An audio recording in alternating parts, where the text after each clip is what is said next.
আজকের মেলার অগণিত দর্শক বন্ধুদের এবং মঞ্চে উপবিষ্ট আমার শ্রদ্ধেয় কবি বন্ধুগণ, আমি আমার লেখা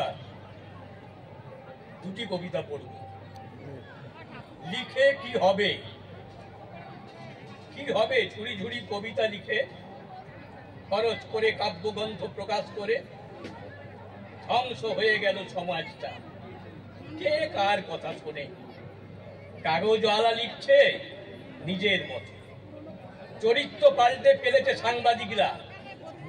যে যার মতো চলছি, ইচ্ছা মতো লিখছি, দেশের কথা কেউ ভাবছি না। 91 পরিবার শেষ হয়ে গেল। ছড়া, সহজ পাঠ, নামতা বই, আজ ইতিহাস। দাদু ঠাকুমার গল্প আজ কেউ শোনে না। শিশুর শিক্ষা হচ্ছে কাগজে কলমে। সামাজিক পারিবারিক শিক্ষা ওরা পায় না। আদর যত্ন ভালোবাসা থেকে শিশুরা বঞ্চিত। জীবন দৌড়ের প্রতিযোগী আজকে শিশুরা। শিক্ষা ব্যবস্থা শেষ, শিক্ষা নিয়ে চলছে হাজারো কাটাছেঁড়া। শিক্ষার পাহাড়ে নেমেছে ধস, ঘুরে দাঁড়াবার নানা রকম পরিকল্পনা। স্কুল, কলেজ, লাইব্রেরি, বইয়ের আলমারিতে ধুলোর স্তূপ।